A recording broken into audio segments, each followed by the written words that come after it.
Buonasera and welcome to Tortellino Time. I've been doing lots of cooking in advance of Christmas and I need freezer space. So with that in mind, I've been using some of my meat that is frozen, and I found this piece of pork loin which was previously frozen. And actually we buy our meat when it's on offer or reduced. This was a much bigger part and this is the last third, so definitely useful to do it. But if you do something like that, make sure that obviously you slice it before you freeze it. This is the perfect size for Julie and I to have on a Sunday roast, but I will not be doing a roast. I'll be doing something different and something maybe slightly more original. I've decided to do some pork parcels where I will be slicing it and I'll be filling it with some good stuff, and then I will be cooking it in breadcrumbs, but I'll show you. As a filling, I've chosen to use some onion, a small onion, and this is a crushed clove of garlic and also some bacon which I've already chopped. And I've got a frying pan here. I'm not going to be adding any olive oil at all, as the bacon will release quite a bit of fat, but I'll add everything together as it is. And whilst the pan is still stone cold, I'll mix everything together and I'll move on to the hob.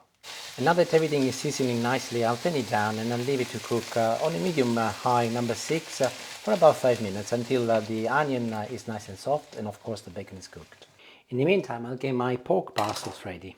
Sharp knife, absolutely essential for jobs like this, and I do not need this fat, so I'll get rid of it.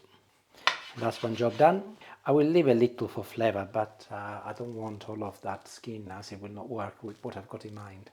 My aim is to make 4 different parcels, so I'm just going to score my meat in equal sizes, like so, 1, 2, 3, 4.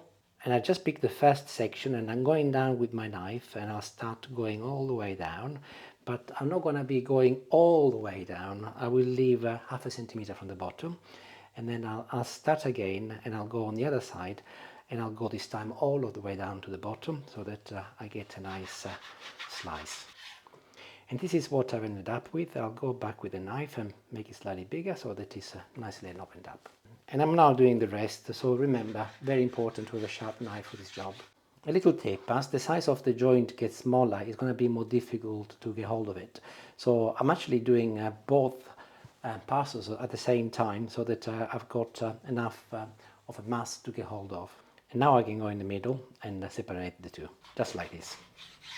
If you like doing jobs like this, I would recommend you invest in one of these. It's a little meat basher. It's incredibly cheap. I think Julie bought it for me and she paid less than £5 online, and it's really, really good. It gives you good control, and I'll start from the middle and move towards the outside, and the meat gets considerably bigger, like this.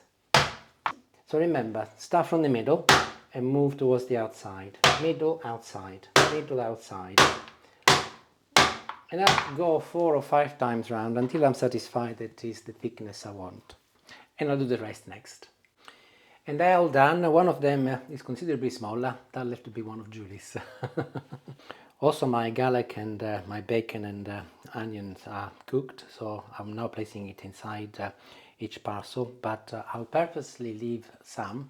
I'll show you why in a little while.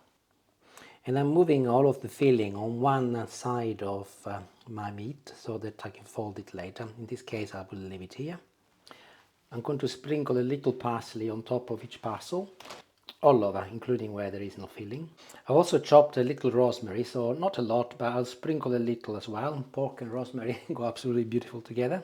I'm not going to put any salt because my bacon is smoked and is quite salty, but I'll add a little pepper. Followed by some cheese. Remember to stay on the side where your filling is, and this is cheddar, normal cheddar. Actually it's mature cheddar, but you can use anything you like. I've got cheddar in my fridge and cheddar is what I'm using today. But I will be quite generous with it because I like it to be nice and cheesy and melty on the inside. And before I fold my parcels, I'll sprinkle a little amount of Parmesan cheese on the inside. And then I'll go along and very simply put it back together. That's one. And another one. And this is why it's important that you flatten them so that they get nice and big, and then you can close them. Being that this is smaller, I'll fold it the other way. And I'm going along with my fingers and pushing it down so that they are as close as they can be. So I'll move this on one side and I'll show you what I do next. These are a couple of normal dessert spoon of plain flour, nothing added, so that's fine. Dry breadcrumbs, and I'm going to be adding one dessert spoon per parcel, plus another couple for luck. No, it's not for luck, it's for later, I'll show you why. I'll add some pepper to my breadcrumbs, and the equivalent of a couple of dessert spoons of Parmesan cheese, followed by the remainder of my chopped rosemary, and again some parsley. So I am replicating some of the ingredients on the inside in terms of the herbs with the outside, so that there is a proper marriage. And using a fork, I'll mix everything together. So this is done. All I've got left now is to mix the eggs together. And I'm using 3 eggs. That would be 1 egg for 2 parcels plus an extra. The extra is because I'll be making a little omelette at the end. And using my fork, I'll quickly mix them together. And that's it, 10-15 seconds, job done. And I've got myself well organized. The flour on my right, eggs in the middle, and the breadcrumbs on my left. And I'll start with this one here, and I'll put it on the flour, and I will just push it down. Using my fingers, I ensure that the flour is also covering the edges, and I'll turn it around, like so. And I'll turn it around again to ensure that all of the surface is covered by flour. Then I'll lift it, I'll give it a little shake, and very gently I'll move it to the egg. And I'll do exactly the same, making sure that the egg, as it's going to be acting as a glue, it goes in the edges over there. Then I'll turn it around very gently, like so. And I'll move to the breadcrumbs next. So again, very gently move over here. And I'm going to be lifting this. I think it's going to be easier. I'm going to be compacting it down quite firmly with my fingers to ensure that the breadcrumbs get attached to the surface of the pork, but also the edges, because they need to be sealed. Little shake to ensure that there is no surplus breadcrumbs, and I'll move back to the board. And I'll repeat exactly the same process with the other 3.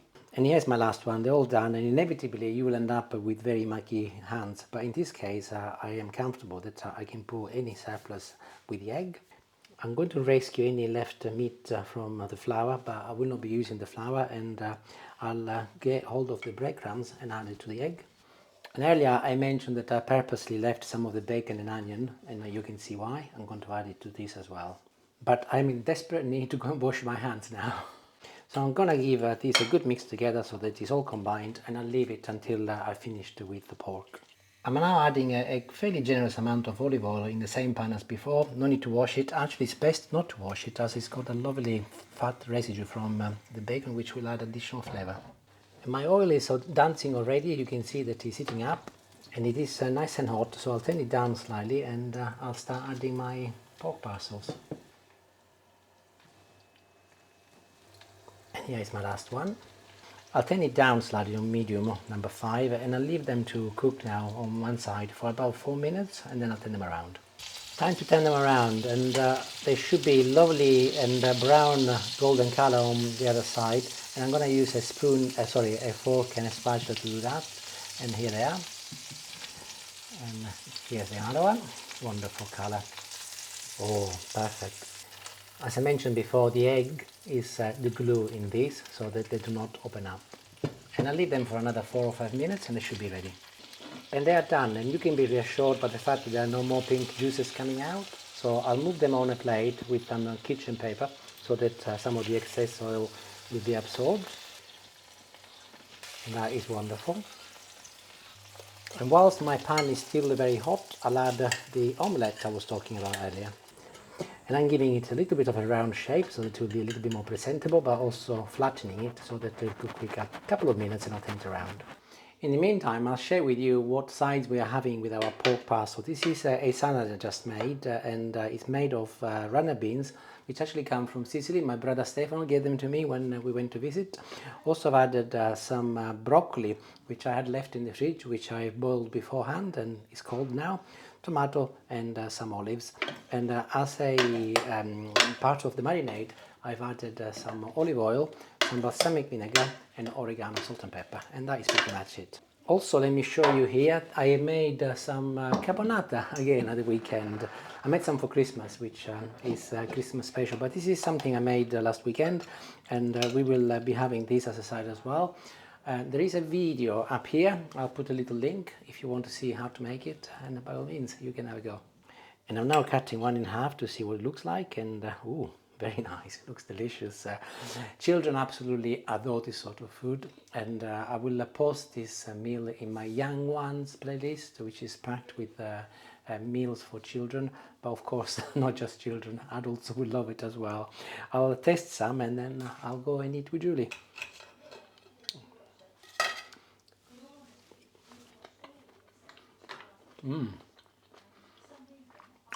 The rosemary and the parsley, sorry, I got my mouth full. They are delicious. It's something that goes really, really well with pork. They are absolutely wonderful. And if you eat them once they're slightly cooler, they're even more flavorful. Delicious. And here's the omelette as well, which is something actually, if you've watched any of my videos where I cook something similar, I always put together, and I'll try a little.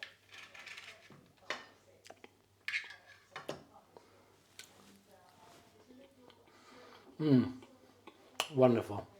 Absolutely divine. Arrivederci and grazie once again. Ciao.